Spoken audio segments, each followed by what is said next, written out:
Hey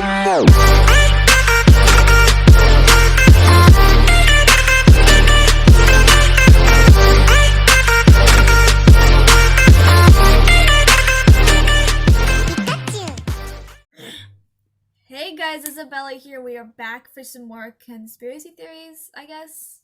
Because, yeah, I know I'm not doing this at dark because that's creepy. I know the kind of like immersion and stuff like that. Here, let me try something real quick.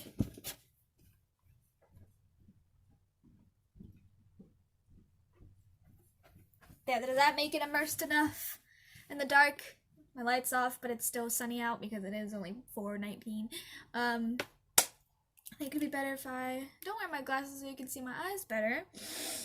Also because they're really hurting my eyeballs. Oh, my glasses suck sometimes.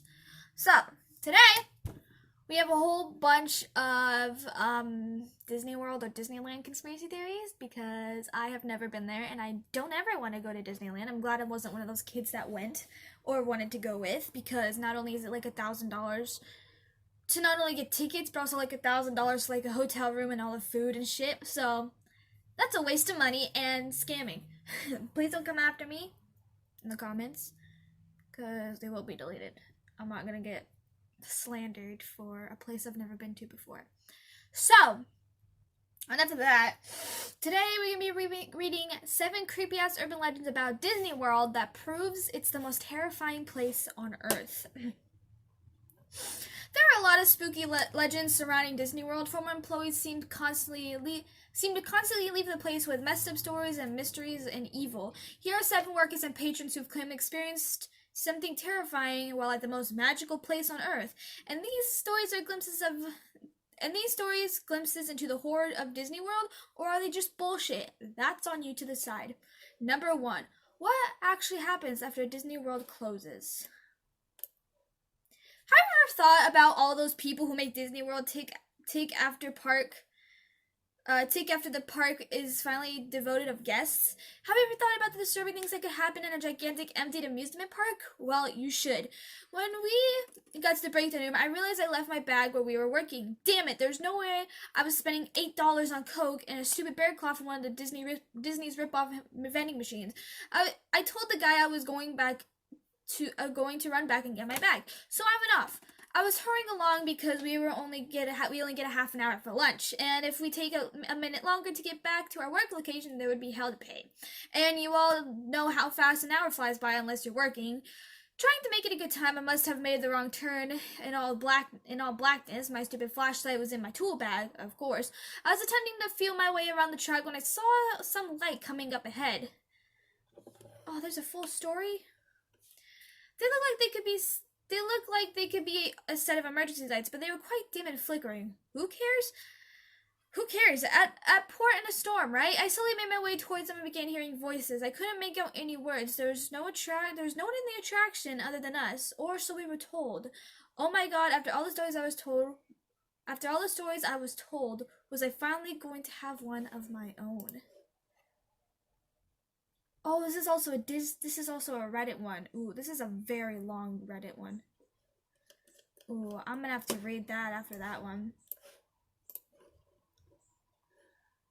Number 2. Someone found an abandoned Disney park and you don't want to know what they found. There have been a lot of rumors about Disney's abandoned River Country amusement park, and literally none of them are good. This story is no exception. God, there's more stories. Are these all Reddit ones? They are. Yo, I'm gonna have to read all of these. Because these are just short glimpses of the stories. So, yeah. Disney's River Country, an old Disney water park, has been abandoned since 2001. I've seen so many stories about the park, but none of them have done the mystery of its justice. Back in the early 80s, the brain-eating amoeba killed an 11-year-old boy, but as many as know, they had nothing to do with its closing. The park conflicted with new laws that had been passed, but River Country was much more different than other parks. When you go to the main WDW parks, Walt Disney World parks, you get this Disney feeling.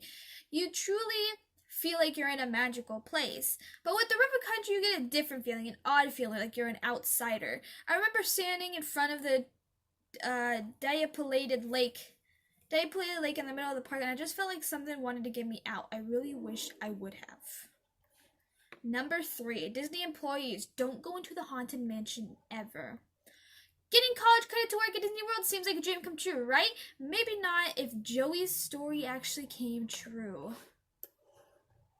Also, when this goes up, I will leave links to, these are all on Reddit, so if you want to go read the full stories for yourself, I will be reading those after. I did save one of them. I'm actually going to save other ones too, so give me a moment.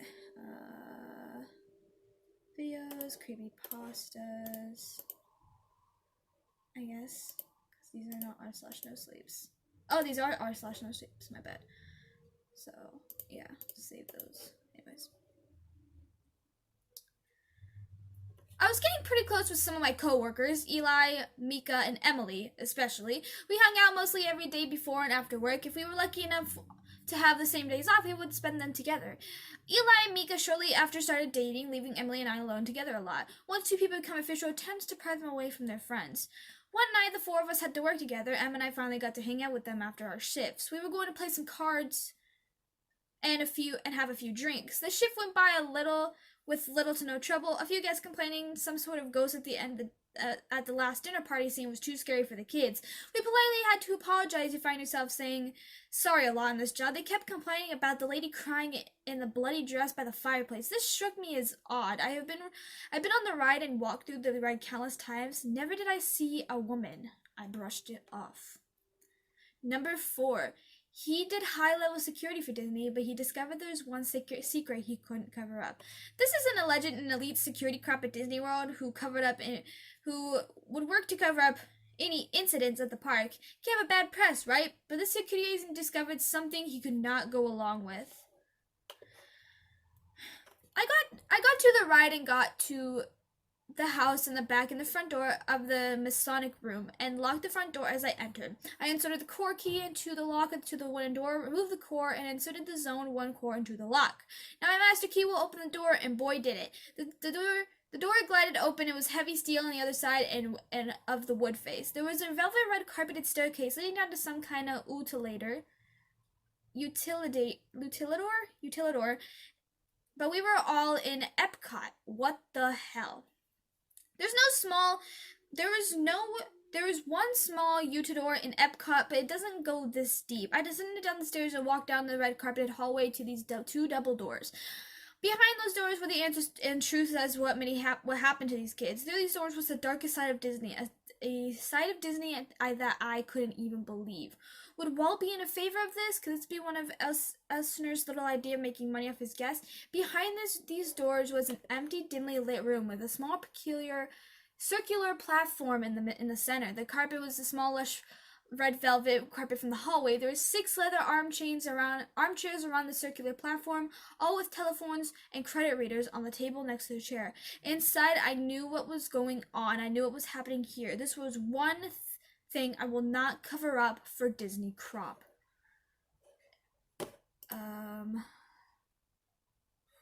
I found the darkest secrets.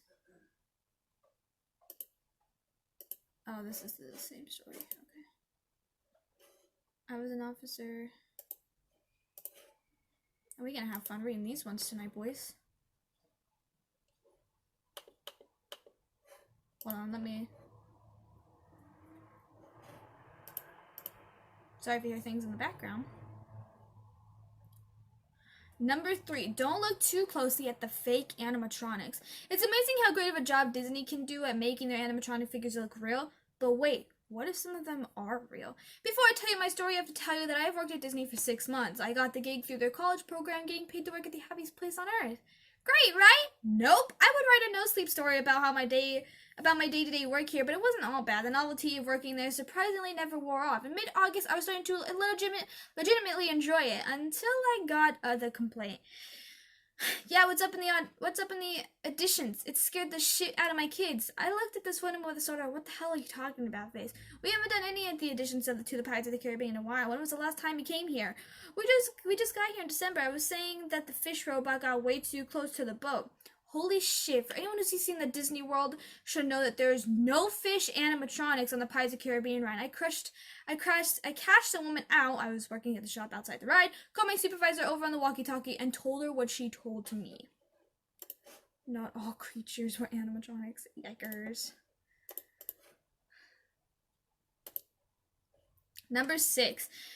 Discovering Disney's Lost Discovery Island amusement park. Here's another person's story of finding the old River Country park, and it was just as eerie. After a first and admittedly quick visit to River Country one day before going to drinking in downtown Disney, we decided that we wanted to swim for a short distance between the park and Discovery Island. For those who don't know, Discovery Island was essentially a persecutor to Animal Kingdom, functioning as a small zoo and various assortment of animals. When River Country shut down and Animal Kingdom opened around the same time, the animals from Discovery Island were moved to the theme park. A section of Animal Kingdom is still called Discovery Island to pay homage and now abandoned island. Anyways, Joe and I started planning the day to get over to the island. I'm sure you heard of Disney has eyes everywhere. There are cameras, security guards everywhere you look, and thankfully you can learn to spot them in their hiding places. Joe and I hunched over the liquor in the crowded parts of the bars of Pleasure Island, when we talked in hushed voices about what we were going to do over to discover the island. Looking back, I'm thankful we weren't caught and banned for life based on the conversation we had last night. The two of us set out shortly after dark.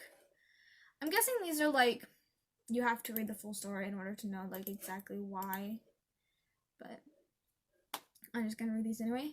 Number 7, he went back to Disney World, but no way would he ever go back. Here's why.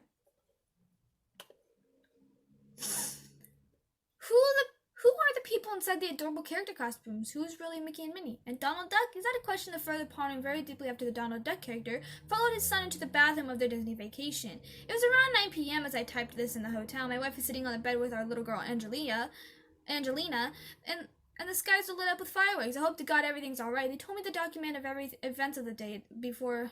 It's better than sitting around, they said. So I'm going to tell you what happened. No sleep until I get a call. I'm honestly guessing these are way better. They actually have to read these before all that.